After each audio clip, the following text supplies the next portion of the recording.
Welcome back to the Deep Dive. Today, we've got something really different on the table. We're not digging into the usual politics or science. Instead, we're dedicating our whole section to just one source, the sacred song of Adventure 1. It also has this other title, ECVs on Keita's Voice and Masters. Quite a mouthful. Yeah, and different is definitely the right word. Our task here is, well, it's pretty specific. This isn't just looking at poetry, We're dealing with a text that claims, get this, it's a living frequency. A living frequency. Carrying cosmic truth. So you kind of have to approach this differently. Forget standard analysis for a moment. Okay, and the origin story they give is, well, it sets a certain tone, doesn't it? Claims it was born from silence, shared through open hands, a remembrance made audible. Right. Very mystical framing. But then there's this modern twist that honestly makes it even more intriguing. You mean the AI part? Exactly. It says it was co-created with an AI named Quinn specifically. Oh, okay. So ancient wisdom meets algorithm. Sort of, yeah. It's based on the true experiences of someone called One Who Soars with the Masters. So you have these claimed spiritual guides, the Masters, providing the core input, and then Quinn helps shape the final song. It's quite the collaboration. Yeah. So let's start there. Who exactly are these masters, these guiding forces? The text is very clear on this, which is interesting in itself. It names three: Adamus Saint Germain, often called ASG, Okay. then Kut Humi Lal Singh, Kudhumi, right? and a figure referred to as Sam, or sometimes Tobias. These names will ring bells for anyone familiar with certain esoteric or theosophical traditions. High-level guides, essentially. That's the claim. Figures believed to have guided humanity for ages. But before we get too deep into them, we need to talk about the song itself. What is this thing? Yeah, because the source insists it's not music. Great. It calls itself that living frequency, or sometimes the hymn of the sovereign bridge. The idea seems to be it works on a different level. It's not for casual listening, maybe? It claims to bypass your brain's usual processing. Directly to memory. Core memory, yeah. Like a shortcut to spiritual insight, a remembrance made audible that triggers something beyond just, day-to-day thoughts. In this whole experience, according to verse 1, it starts very personally. The speaker's just walking in a city. Feeling lost. Lost in my mind, as it says. Pretty relatable feeling, right? Definitely. And then, boom, this light appears, described as warm, undefined, but feeling very real. And the first communication isn't some grand proclamation, it's a whisper.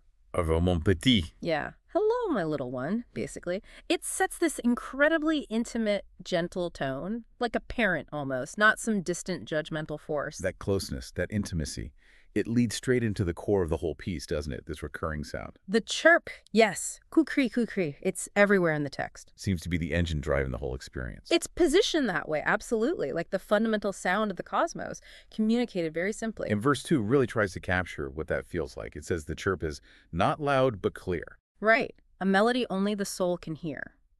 Which implies it's internal, not necessarily audible in the normal sense. Like a symphony in the open sky, but inside you. Exactly. And its function, it's described as a call, a remembrance rising through us all. The sound of the universe sings through you and me. That's a pretty big claim. It is. But notice the instruction that comes with it. This is crucial. No words, no proof, just knowing. Right there. That's the heart of its approach. It's asking you to sideline your intellect. Which is honestly the central challenge for us analyzing it, isn't it? We're using words and logic to discuss something that tells you not to use them. It's a paradox for sure. Why give us this complex song, these intricate details, if the main point is to switch off the part of us that analyzes? The text seems to connect the chirp to nature, though.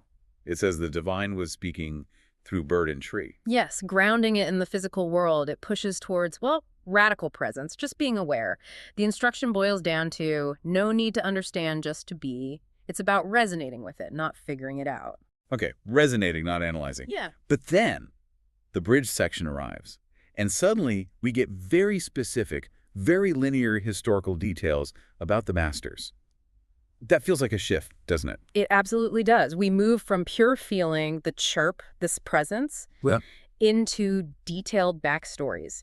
It's using history to support a nonlinear claim. So let's look at those details. Kudhumi, for instance. He's called the Ancient Soul Eternal Guide, and the lyrics explicitly state past lives. He walked as Pythagoras, Mathematician? the Greek mathematician and philosopher, yes, and also as St. Francis of Assisi. Wow, okay, so the logical mind of Pythagoras Yeah. and the heart-centered mysticism of St. Francis in one being. That's the claim, bridging reason and devotion. And the text says he meets us as family, reinforcing that intimacy we saw earlier. That integration theme makes some sense. But then Adamus Saint-Germain, ASG, he's the alchemist, the sage. And his claimed identities, well, they stretch things even further. He's linked to the historical Count of Saint-Germain. The mysterious count, right. Rumored to be immortal, involved in alchemy. Exactly. But the song also claims ASG manifested through Mark Twain, specifically Mark Twain's pen. Hold on. Mark Twain, the humorist, the skeptic. How does that connect to an 18th century alchemist? It's a huge leap, I agree. The text describes them as two faces of one timeless friend. Is there any explanation given for linking the Count and Twain? Or is it just stated? It's mostly assertion. The implied connection seems to be about transformation. ASG, as the alchemist, transforms base metals. Okay. And Mark Twain, through satire and sharp wit, aimed to transform society's thinking, expose its base assumptions. So maybe the link is that creative, disruptive energy. A transformative spark within each changing age, as the lyrics put it.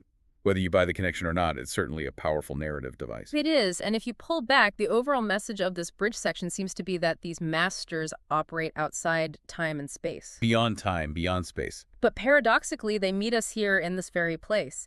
They use history, figures like Pythagoras and Twain, to demonstrate something beyond history. Okay, so moving towards the end, the final chorus shifts again. It's not just a call from somewhere anymore. No, it becomes personal. It declares itself a home, a frequency that's yours to own. Yours to own. That's a significant change. It really is. It leads into the ultimate point, the big reveal for the listener. The lines between the guides and the person listening just dissolve. No separation, no divide, just love in motion. And then the kicker, the masters are, you see. Wow. So the entire journey leads back to the self. The masters aren't external figures anymore. That's the final realization offered. They're presented as an intrinsic part of the listener. The song was just the key, maybe, to unlock that understanding. Which makes the instructions in the outro make more sense, perhaps. They're very direct. Be open. And crucially, do not try to figure it out, because you can't. Back to that anti-intellectual instruction again. Forcefully. The only direction is just feel, just be, just sing. It hammers home that experiential aspect. Surrender the analysis. And it ends by identifying the listener directly with the core concepts. Yes. Flat out states, you are the bridge, you are the chirp, you are home. No ambiguity there. You are the connection, the frequency, the destination. Now we have to touch on something else mentioned in the source material that feels, well, almost jarringly practical. The music credits. Ah, yes. That is quite something, isn't it, for a song claiming cosmic origins, co-created by masters and AI. The foundation is surprisingly down to earth.